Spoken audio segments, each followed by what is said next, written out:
As a client of Dustin Brown Financial, every month my family is invited to attend a client conference and enjoy free breakfast at Eggstacy restaurant.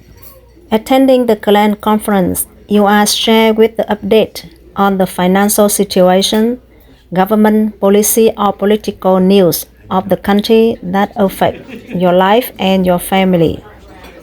You can ask any question related to the finance and economics that you are interested in. This client conference is very interesting and useful.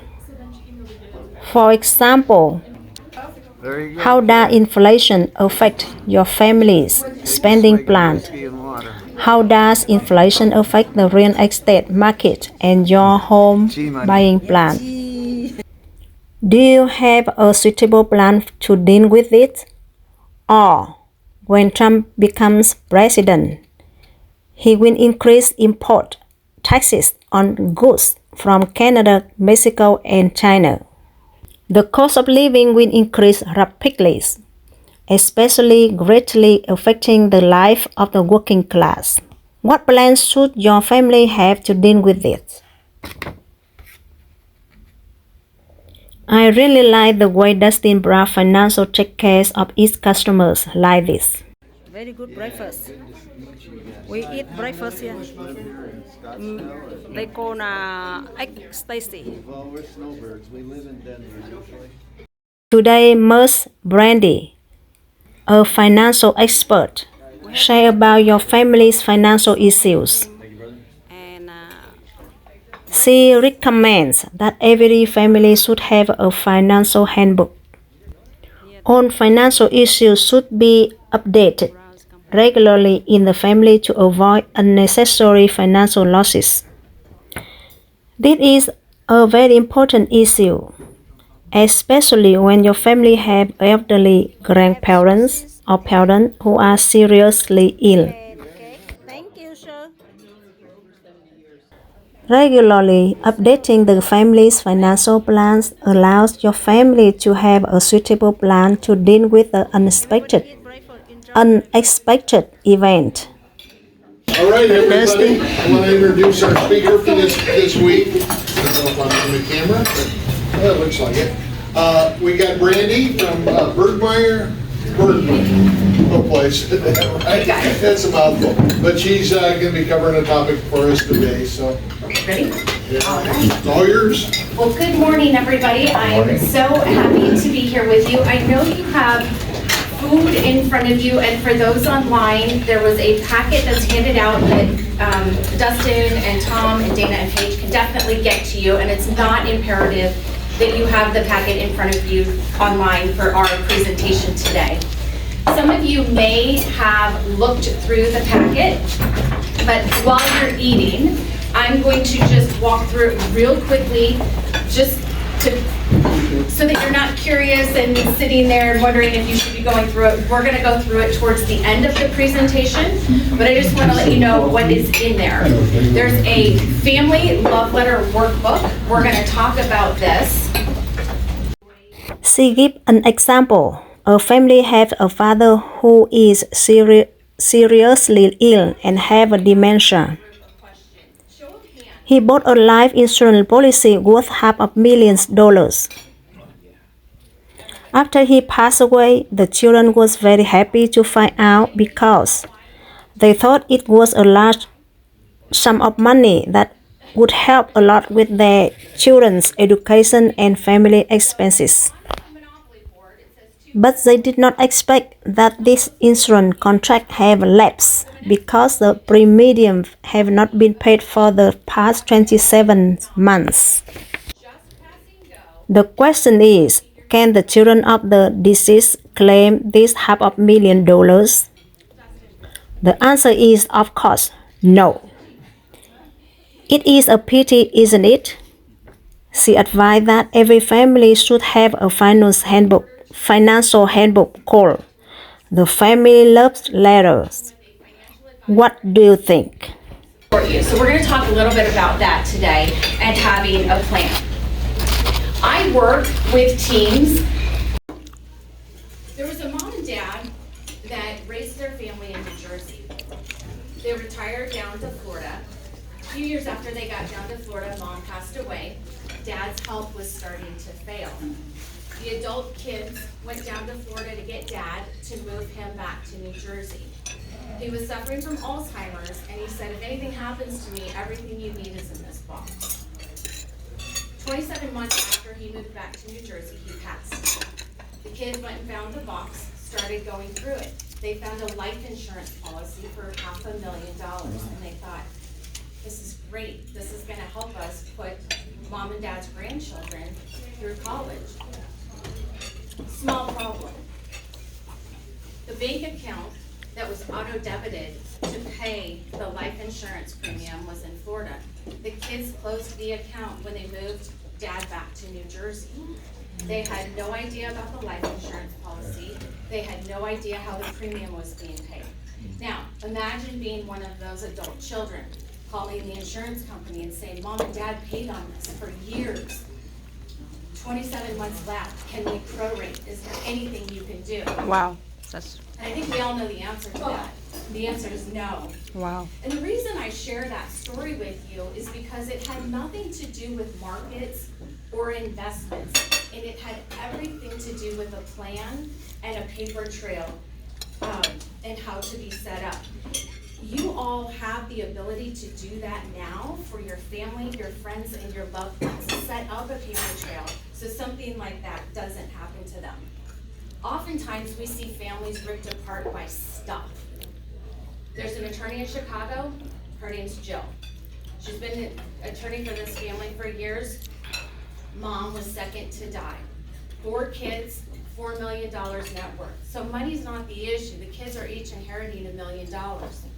They're fighting on social media over 6 items.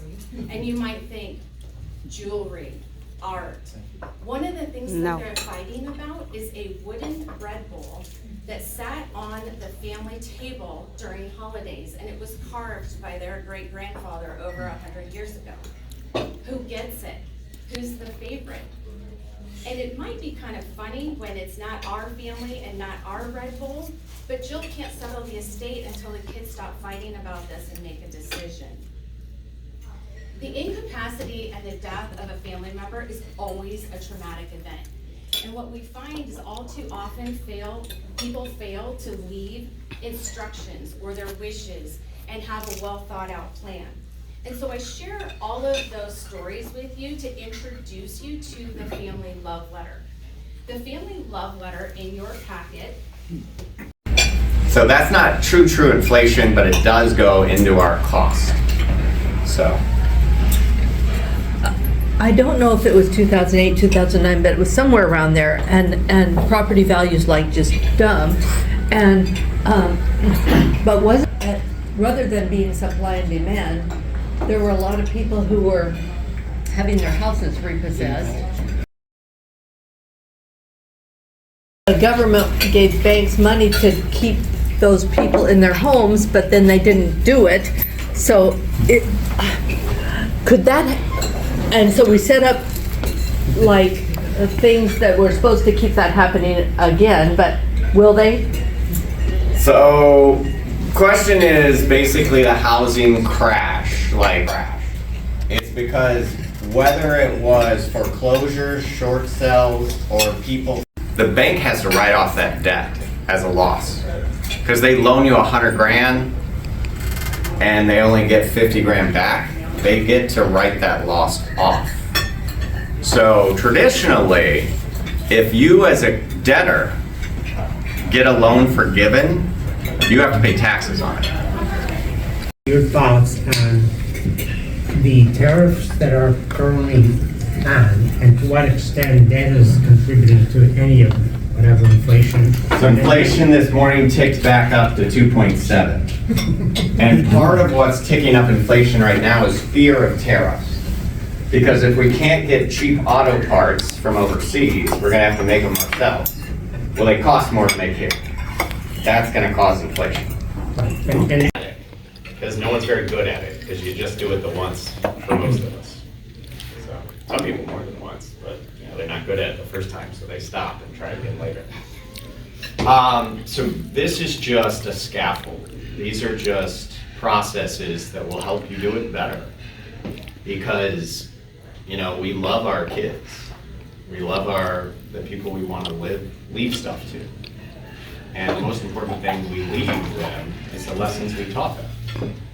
And, you know, you don't want your last lesson to be wing it. Every 50 states has their own process for handling your estate. Not all of the Commonwealths, ironically.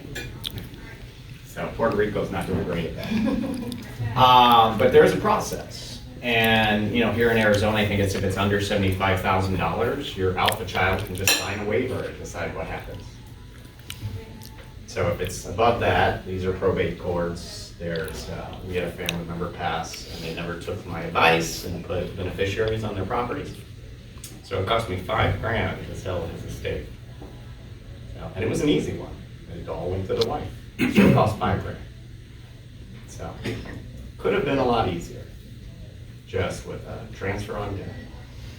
But this is why these things are important. And hopefully no one in the room is actively dying right now. No? Not that we know of. We're all actively dying. I'm gonna check the algorithm. We call it successful, by the way, because we used to call it actively dying, but the girls didn't like that. So it's called successful now. You're successfully running out of time before you run out of money. Success. There you go. That was the plan. Looking to go ahead and get zero. It always annoys me when it's mostly older guys. They say, you know, I want to bounce a check to the undertaker. Like, dude, that guy works hard. Pay him. Cheat on your taxes for 2 years. That's I reckon come after you unless they bring a shovel. That's the guy that you cheat on. Although the IRS is lovely, they're hardworking. It's Congress I have issue with. So it is a weird committee. But we voted on them, so it's kind of our fault. So remember to vote this year. We all have an election coming that, quote unquote, none of us want. We heard that at a financial symposium, and that clicked. I was like, oh my God, that is so true. So Now we want it because now we have new things, and now we want it. all right, Barb wants it, the rest of us don't. I want it too. All right. Being left and those that you've left behind is the following. To those I love, while I understand I have the right to determine who will inherit my property when I die, I've decided to let the courts make that decision for me, even though that might mean people I never knew or never liked could wind up as my heirs. I also understand there are perfectly legitimate ways of minimizing the estate taxes my loved ones will have to pay. However, because of the government's generosity to me throughout my lifetime, I've decided to let Uncle Sam take the biggest bite he can. In addition, rather than deciding who should take care of my children, I've decided that I'd rather have my family fight about it and let the courts go ahead and appoint anyone they feel like. Finally, I know that as a result of not leaving this information, a significant portion of my assets could be wiped out and all the private details of my financial affairs could be made public. Love me. So, I would encourage you to work with your financial, your legal, and your tax advisors to make sure that you're set up appropriately and everything is in order. Some of you may have done that years ago, and then maybe you've relocated to the state of Arizona. States operate under different laws, so I'd have you check with the team and your legal advisors to make sure that you're set up. Okay, the meeting over. Take that picture. I don't like that. Thank you, that was. Now he take the on the video. Now I have more. We did. Meeting over. Bye bye.